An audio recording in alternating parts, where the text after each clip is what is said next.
শীতের মুখে ফের ঘূর্ণিঝড়ের আশঙ্কা। নভেম্বরের শেষেই বঙ্গোপসাগরে তৈরি হতে চলেছে একটি ভয়ঙ্কর ঘূর্ণিঝড়, যেটি শক্তি বাড়িয়ে ঘন্টায় 220 কিলোমিটার গতিতে উড়িষ্যা, পশ্চিমবঙ্গ, বাংলাদেশের উপকূলে আছড়ে পড়ার আশঙ্কা রয়েছে, যার ফলে কলকাতা সহ দক্ষিণবঙ্গের একাধিক জেলায় ভারী থেকে অতি ভারী বৃষ্টির আশঙ্কা রয়েছে। এই ঘূর্ণিঝড়ের ফলে বাংলার কোন কোন জেলায় বৃষ্টির সম্ভাবনা রয়েছে বিস্তারিত জানিয়ে দেব এই খবরে। খবরটি শেষ পর্যন্ত অবশ্যই দেখবেন। আর আপনি কোন জেলা থেকে আবহাওয়ার খবরটি দেখছেন সেই জেলাটি কমেন্ট করে অবশ্যই জানিয়ে দেবেন।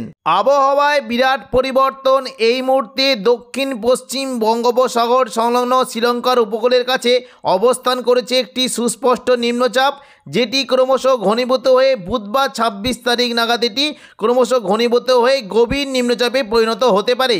পরবর্তীকালে এই গভীর নিম্নচাপটি ক্রমশ আরও শক্তি বাড়িয়ে ঘনীভূত হয়ে আগামী বৃহস্পতিবার 27 তারিখ নাগাদ এটি শ্রীলঙ্কার উপকূলের কাছেই এটি অতি গভীর নিম্নচাপে পরিণত হওয়ার সম্ভাবনা রয়েছে এবং এই অতি গভীর নিম্নচাপটি ক্রমশ শ্রীলঙ্কার উপকূল ছেড়ে পশ্চিম উত্তর পশ্চিম দিকে এগিয়ে বৃহস্পতিবার 27 তারিখ রাতের মধ্যে অতি গভীর নিম্নচাপে পরিণত হওয়ার সম্ভাবনা রয়েছে এবং অতি গভীর নিম্নচাপ থেকে এটি শুক্রবার 28 তারিখ নাগাদ এটি সকালের মধ্যে ঘূর্ণিঝড়ে পরিণত হওয়ার আশঙ্কা রয়েছে।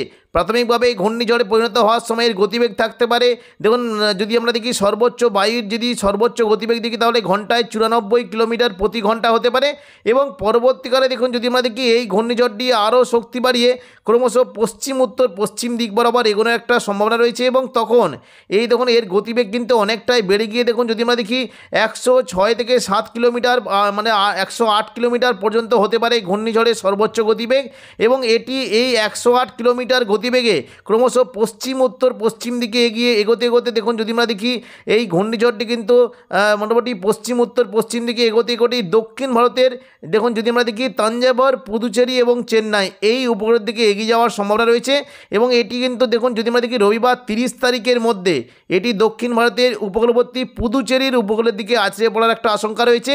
এর ফলে দেখুন যদি আমরা দেখি রবিবার 30 তারিখের থেকেই দক্ষিণ ভারতের উপকূলবর্তী জায়গাগুলিতে বিশেষ করে নেল্লোর, চেন্নাই, পুদুচেরি, তাঞ্জাবর এই সমস্ত জায়গাতে বজ্র বিদ্যুৎ সহ ভারী থেকে অতি ভারী বৃষ্টির আশঙ্কা রয়েছে এবং দেখুন যদি আমরা দেখি পরবর্তীকালে কিন্তু এটি কিন্তু ক্রমশ দেখুন এই ঘূর্ণিঝড়টি আছড়ে পড়ার পর নিম্নচাপ রূপে দেখুন গভীর নিম্নচাপ রূপে কিন্তু এটি কিন্তু ক্রমশ উত্তর পশ্চিম দিকে এগোনো একটা সম্ভাবনা রয়েছে। দেখুন যদি আমরা প্রাথমিকভাবে দেখি এটি কিন্তু পশ্চিম উত্তর পশ্চিম দিক বরাবর গভীর নিম্নচাপ রূপে এগিয়ে যেতে পারে এবং এটি কিন্তু আস্তে আস্তে যদি আমরা দেখি নেল্লোর দিকে চলে যাওয়ার একটা সম্ভাবনা রয়েছে। পুদুচেরি, চেন্নাই ছেড়ে এটি নেল্লোর দিকে চলে যাওয়ার সম্ভাবনা রয়েছে। তবে শুধুমাত্র নেল্লোর বা পুদুচেরি নয়, এর ফলে বিজয়ওয়াড়া, বিশাখাপত্তনম এই সমস্ত জায়গাতেও বজ্রবিদ্যুৎ সহ ভারী থেকে অতি ভারী বৃষ্টি হতে পারে। রবিবার 30 তারিখ থেকে দেখুন যদি আমরা রাতের দিকে দেখি বৃষ্টি কিন্তু সম্ভাবনা বাড়ছে ওপরের দিকে। এই ঘূর্ণিঝড়ের যে নিম্নচাপটি রয়েছে এখানে কিন্তু দেখুন ঘূর্ণিঝড়ের যে আফটার ইফেক্ট দেখুন যে নেল্লোর, বিজয়ওয়াড়া, বিশাখাপত্তনম এই সমস্ত জায়গাতে বজ্রবিদ্যুৎ সহ ভারী থেকে অতি ভারী বৃষ্টি হতে পারে। তবে এই মুহূর্তে যদি আমরা দেখি এখানে কিন্তু ঘূর্ণিঝড়টি একটু বাঁক নিয়ে যদি একটু উত্তর পূর্ব দিকে অগ্রসর হয় তাহলে কিন্তু এটি উড়িষ্যার উপরের দিকে চলে যাওয়ার একটা সম্ভাবনা রয়েছে। তখন কিন্তু বিশাখাপত্তনম এবং উড়িষ্যা এই সমস্ত জায়গাতে বজ্রবিদ্যুৎ সহ ভারী থেকে অতি ভারী বৃষ্টি হতে পারে। সোমবার 1 ডিসেম্বর দেখুন যদি আমরা দেখি ঘূর্ণিঝড়ে কিন্তু মোটামুটি নিম্নচাপ রূপে চেন্নাই, নেল্লোর, বিজয়ওয়াড়া, বিশাখাপত্তনম এইখানেই কিন্তু অবস্থানটা করেছে। তবে এটি কিন্তু পরবর্তীকালে বাঁক নিয়ে একটু ওপরের দিকে উঠে গেলে কিন্তু এটি কিন্তু ভুবনেশ্বরের দিকে অর্থাৎ উড়িষ্যার দিকে চলে যাওয়ার সম্ভাবনা রয়েছে। তবে দেখুন যদি আমরা প্রাথমিকভাবে দেখি এই মুহূর্তে কিন্তু আপডেট অনুযায়ী এখন কিন্তু ঘূর্ণিঝড়টি মোটামুটি এই চেন্নাইয়ের দিকেই চলে একটা মানে এই যে দেখুন যদি আমরা দেখি দক্ষিণ ভারতের উপকূলবর্তী নেল্লোর, চেন্নাই এবং এখানে কিন্তু একটা আছড়ে পড়ার আশঙ্কা রয়েছে। তবে এর ফলে দক্ষিণ ভারতে বৃষ্টি পড়লেও তবে এর প্রভাবে কিন্তু উড়িষ্যা বা আমাদের পশ্চিমবঙ্গ, বাংলাদেশে এখানে কিন্তু তেমন কোনো বৃষ্টির সম্ভাবনা থাকবে না, অর্থাৎ তাপমাত্রা কিন্তু কমতে শুরু করার একটা সম্ভাবনা রয়েছে। ঘূর্ণিঝড়ের ফলে মঙ্গলবার 2 ডিসেম্বর সকাল থেকেই দক্ষিণবঙ্গের বিভিন্ন জেলায় বজ্র বিদ্যুৎ সহ বৃষ্টি হতে পারে। মূলত পশ্চিম দিকের জেলাগুলিতে বৃষ্টির পরিমাণটা একটু বেশি থাকবে।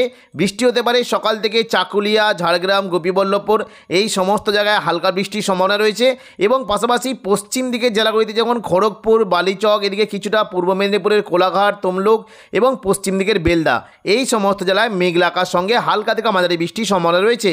বৃষ্টি হতে পারে মেদিনীপুর, খড়গপুর, বেলি, বালিচক, পিংলা, সবং, ময়না, পাঁশকুড়া এই সমস্ত জায়গায় হালকা বৃষ্টি হতে পারে এবং পশ্চিম দিকের কয়েকটি জেলা রয়েছে রয়েছে বিশেষ করে কৈশোরী, নয়াগ্রাম, বেলদা, দাঁতন এই সমস্ত জায়গাতে হালকা থেকে মাঝারি বৃষ্টির সম্ভাবনা রয়েছে। তবে দেখুন যদি আমরা দেখি সকাল থেকে কিন্তু পশ্চিম দিকে জেলাগুলিতে বৃষ্টি হতে পারে, মূলত পুরুলিয়ার দিকে একটু জোরালো বৃষ্টির সম্ভাবনা রয়েছে, বৃষ্টি হতে পারে। দেখুন যদি আমরা দেখি রঘুনাথপুর, হুড়া, পুরুলিয়া, বলরামপুর এই সমস্ত জায়গায় হালকা মাঝারি বৃষ্টি হতে পারে। বিশেষ করে দেখুন যদি আমরা দেখি জয়পুর, সিন্দ্রি, পুরুলিয়া, মঙ্গলওয়ালাপুর, কাশীপুর এই সমস্ত জেলায় মেঘলা আকাশ সঙ্গে হালকা মাঝারি বৃষ্টি হতে পারে। এবং নিচের দিকে দেখুন যদি আমরা দেখি শুক্লারা, বলরামপুর, বাঘমুন্ডি এই সমস্ত জায়গাতেও হালকা বৃষ্টির সম্ভাবনা রয়েছে, কেন্দ্রার দিকেও হালকা বৃষ্টি হতে পারে। এবং পাশাপাশি দেখুন উপর দিকে যদি আমরা দেখি কাশীপুর, রঘুনাথপুর, পাড়া, এই যে দেখুন বজুদ এই সমস্ত জায়গাতে মেঘলা আকাশ সঙ্গে হালকা থেকে মাঝারি বৃষ্টি হতে পারে। এবং পশ্চিম বর্ধমানের দিকে কিছুটা বৃষ্টি হতে পারে, বিশেষ করে বর্ধমানের ওপরের দিকের বোলপুর, ঘোষকরা, এদিকে পশ্চিম বর্ধমানের দুর্গাপুর, আসানসোল এই সমস্ত জায়গাতেও হালকা থেকে মাঝারি বৃষ্টির সম্ভাবনা রয়েছে। এবং কিছুটা শিউড়ির দিকেও মেঘলা আকাশ সঙ্গে হালকা বৃষ্টি হতে পারে। পরবর্তীকালে দেখুন যদি আমরা দুপুর থেকে বিকেলের মধ্যে দেখি বৃষ্টি কিন্তু পরিমাণটা আরেকটু বাড়বে, পশ্চিম দিক থেকে প্রচণ্ড বৃষ্টি হতে পারে। এবং পাশাপাশি হাওড়া, হুগলি, কলকাতার দিকেও মেঘলা আকাশ সঙ্গে হালকা থেকে মাঝারি বৃষ্টির সম্ভাবনা রয়েছে।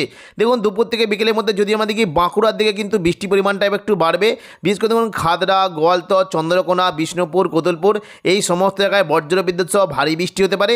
খাদড়ার দিকে মূলত বৃষ্টির সম্ভাবনা রয়েছে। দেখুন যদি আমরা দেখি এই দেখুন এদিকে সিমলাপাল, তালডাংরা, রতনপুর, হাতিরামপুর, খাদড়া এই সমস্ত জায়গায় মেঘলা আকাশ সঙ্গে হালকা থেকে মাঝারি বৃষ্টি হতে পারে। এবং বাঁকুড়ার দিকে বিশেষ করে দেখুন ইন্দোপুর, বাঁকুড়া, ছাতনা, বেলাতর এই সমস্ত জায়গাতে হালকা থেকে মাঝারি বৃষ্টির সম্ভাবনা রয়েছে। এবং পুরুলিয়ার দিকে মূলত বৃষ্টির সম্ভাবনা রয়েছে, কেন্দা, মঙ্গলওয়ালাপুর, শুক্লারা, পুঞ্চা এই সমস্ত জায়গাতেও হালকা বৃষ্টি হতে পারে।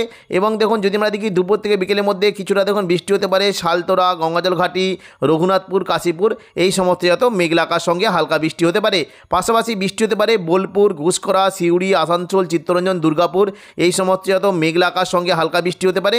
এবং দেখুন কিছুটা বৃষ্টির সম্ভাবনা রয়েছে আরামবাগ, কতুলপুর, বিষ্ণুপুর, সোনামুখী, বর্ধমান এই সমস্ত জায়গাতেও হালকা মাঝারি বৃষ্টি একটা সম্ভাবনা রয়েছে।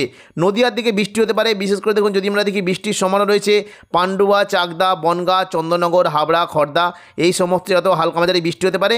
এবং কিছুটা কলকাতার দিকে বৃষ্টির সম্ভাবনা রয়েছে, বিশেষ করে দেখুন যদি আমরা দেখি কলকাতার বিশেষ করে দেখুন নিউ টাউন, কলকাতা, বজবজ, বাগনান, আমতা এই সমস্ত জায়গাতে মেঘলা আকাশ সঙ্গে হালকা থেকে মাঝারি বৃষ্টি হতে পারে। জোয়ালো বৃষ্টি হতে পারে পানিহাটি, ব্যারাকপুর, চন্দননগর, সিঙ্গুর, মশাদ, জংলাপাড়া, জগৎবল্লভপুর এখানে একটু জোয়ালো বৃষ্টির সম্ভাবনা রয়েছে। পাশাপাশি বৃষ্টির সম্ভাবনা রয়েছে খানাকুল, ঘাটাল, পাবা, আরামবাগ, চন্দ্রকোনা, আমলাগড়া, শালবনী এখানে বজ্রবিদ্যুৎ সহ হালকা থেকে মাঝারি বৃষ্টি হতে পারে।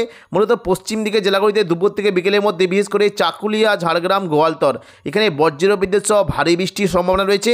এবং পাশাপাশি খড়গপুর, গোপীবল্লভপুর এই সমস্ত জায়গাতেও ভারী বৃষ্টির সম্ভাবনা রয়েছে। হালকা মাঝারি বৃষ্টি হতে পারে দুপুর থেকে বিকেলের মধ্যে কোলাঘাট, তমলুক, উলুবেড়িয়া, বালিচক, খড়গপুর, পাঁশকুড়া, মেদিনীপুর এই সমস্ত জায়গাতে হালকা বৃষ্টি হতে পারে। এবার আমরা দেখে নেব যে দেখুন পরবর্তী কথা দেখুন সন্ধ্যা থেকে রাতের মধ্যে বৃষ্টির কেমন কী সম্ভাবনা। দেখুন সন্ধ্যা থেকে রাতের মধ্যে বৃষ্টি হতে পারে, তবে বর্ধমান, বাঁকুড়ার দিকে একটু জোয়ালো বৃষ্টির সম্ভাবনা রয়েছে। এবং নদিয়ার, শান্তিপুর, চন্দননগর এই সমস্ত জায়গাতে হালকা বৃষ্টির সম্ভাবনা রয়েছে। দেখুন যদি আমরা দেখি যে দেখুন সন্ধ্যা থেকে রাতের মধ্যে বৃষ্টি হতে পারে মূলত ঘুষকরা, সোনামুখী, বিষ্ণুপুর, কোতুলপুর, বর্ধমান এই সংলগ্ন জায়গায় বজ্রবিদ্যুৎ সহ ভারী বৃষ্টি হতে পারে। বর্ধমানের দিকে মূলত বৃষ্টির সম্ভাবনা রয়েছে, বিশেষ করে পাত্রসায়ের, গলসি, খণ্ডঘোষ, বর্ধমান, ভাতার এই সমস্ত জায়গাতে মেঘলা আকাশ সঙ্গে হালকা থেকে মাঝারি বৃষ্টির সম্ভাবনা রয়েছে। একটু জোয়ালো বৃষ্টি হতে পারে সোনামুখী, বেলাতর, কাকসা এখানে বজ্রবিদ্যুৎ সহ ভারী বৃষ্টির সম্ভাবনা রয়েছে। তবে পাশাপাশি হালকা মাঝারি বৃষ্টি একটা সম্ভাবনা রয়েছে, বিশেষ করে সিমলাপাল, তালডাংরা, রতনপুর, হাতিরামপুর, খাদড়া এখানে বজ্রবিদ্যুৎ সহ ভারী বৃষ্টি হতে পারে। এবং পাশাপাশি কতুলপুর, জয়পুর এবং বিষ্ণুপুর এখানেও ভারী বৃষ্টির সম্ভাবনা রয়েছে। তো এখনকার মতো খবর এখানেই। পরবর্তী আপডেট পাওয়ার জন্য চ্যানেলটিকে অবশ্যই সাবস্ক্রাইব করে রাখবেন। ধন্যবাদ।